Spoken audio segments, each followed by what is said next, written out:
A quinta orientação que eu quero passar para você, das 10 orientações para quem deseja se tornar uma pessoa mais saudável, que a sua alimentação diária ela seja muito colorida naturalmente, variada nas texturas, odores, sabores e composições nutricionais. A variação é o segredo. E como eu falei no começo das orientações, o Guia Alimentar da População Brasileira, ele trouxe várias sugestões de refeições e que para um paciente que não está fazendo uma dieta, que não está fazendo uma restrição alimentar por conta de alguma doença ou indicação médica, vai servir muito para te ajudar a organizar o seu planejamento alimentar, organizar o seu cardápio diário. No Guia Alimentar traz várias sugestões, eu separei algumas para você, mas que a gente pode fazer são combinações saudáveis, muitas dessas combinações são comuns a determinadas culturas, o que nada impede de você consumir. O problema que eu vejo no consultório é quando o paciente tem um paladar infantilizado. O que é isso? Um paladar infantil. É aquele paciente que ao longo da vida dele, ele não experimentou muitos alimentos, ele tem dificuldade com determinados sabores, e isso é um grande desafio nessa fase de educação nutricional, porque ele vai precisar ter estímulos para consumir determinados alimentos e aos pouquinhos ir mudando as escolhas alimentares dele. E muitas vezes as pessoas já têm o hábito para os alimentos doces e salgados.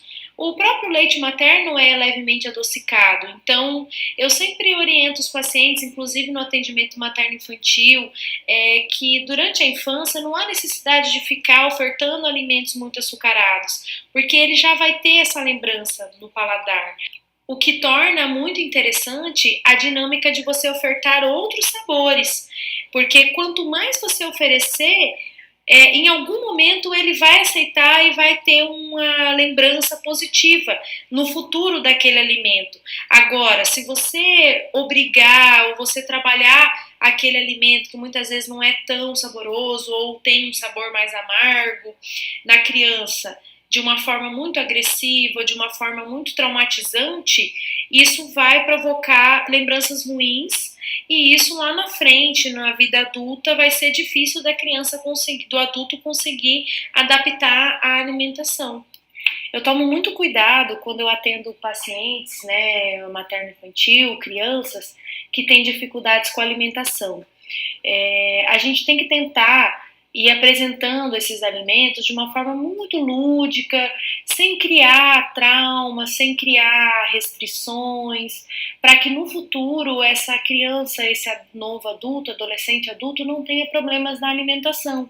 As causas dos distúrbios alimentares estão muito relacionadas à introdução incorreta de determinados alimentos e a influência que as pessoas que convivem com a gente também tem. Hoje, com esse culto ao corpo, ao físico, eu já presenciei situações de crianças querendo ter um corpo muito específico de um determinado modelo e isso interferiu de alguma forma na alimentação. Então, muitas vezes o nutricionista nem entra nesse acompanhamento. Muitas vezes já é o psicólogo mesmo para orientar e num segundo momento a gente tem a conversa sobre a alimentação. O fato é que quando criança você vai ter acesso a determinados alimentos através da sua família. Então a família precisa estar muito bem alinhada em relação aos hábitos alimentares saudáveis. E o comer um alimento que não é considerado tão saudável uma vez ou outra não tem problema também, se a criança não tiver uma restrição.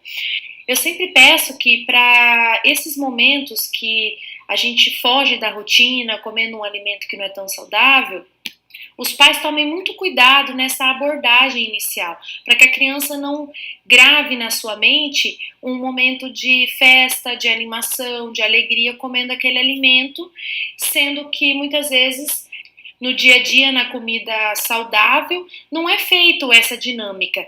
Evitar no dia a dia falar, olha meu filho, eu sei que esse alimento não é tão gostoso, a mamãe também não gosta, mas vai fazer bem para você. Evitar frases do tipo, olha, coma isso aqui que depois eu te dou um doce.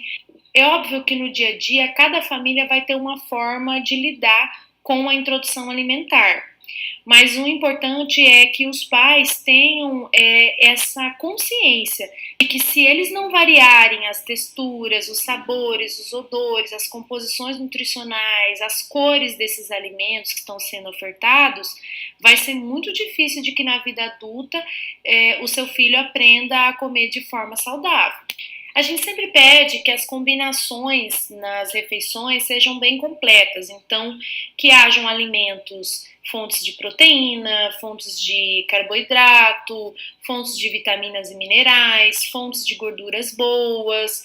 Então essas composições elas podem ser variadas. O guia alimentar, ele apresenta várias combinações de refeições. Eu convido vocês a fazerem a leitura, né, do guia alimentar e compararem. Tem tipos de clientes que precisam de um acompanhamento nutricional para elaborar um cardápio, combinações, para facilitar, inclusive, até muitas vezes na cozinha, né, na produção dessas refeições. Então, se você é um desses pacientes, você vai precisar fazer um acompanhamento nutricional presencial para que o profissional faça a avaliação dos seus hábitos alimentares, faça uma análise da sua frequência alimentar e identifique quais estão sendo as dificuldades em relação à alimentação e adicione esses novos alimentos. Eu sempre dou algumas dicas, né, no consultório. Por exemplo, o feijão, você pode colocar para cozinhar batata doce junto, você pode colocar beterraba, maxixe, quiabo. São alimentos que as pessoas normalmente têm uma certa dificuldade em consumir e que, quando são adicionados no feijão, por exemplo, se tornam muito saborosos e o paciente nem percebe amargor ou aquele sabor específico que não lhe agrada. Outra forma é de preparar os alimentos em texturas diferentes. Muitas vezes você faz numa textura mais pastosa, outras vezes na textura líquida, e aí você consegue temperar de uma outra forma e consumir o alimento, em forma de sopas, de caldo. Os alimentos também assados, grelhados, podem ser acrescentados a alimentos que você já tem o hábito de consumir e que você gosta. E aos pouquinhos você vai adicionando aquele alimento ao seu dia a dia, à sua rotina. As saladas frias, quem tem dificuldade, pode preparar molhos à base de temperos, especiarias, azeite, vinagre de maçã, ou vinagre balsâmico, ou limão, colocar um pouco de mel, se o paciente gosta de um sabor levemente adocicado, desenvolver esses molhos e adicionar nas saladas. Pode colocar castanhas, pode colocar queijos picados, e temperar essa salada misturada com muitas folhas, né, para consumir mais verduras cruas. Pode também adicionar frutas às saladas, também pode adicionar um ingrediente que esteja aquecido, para que aquela verdura dê uma leve aquecida e com isso facilite também o processo de digestão e de aproveitamento mesmo daquela verdura que o paciente tem tanta dificuldade em consumir.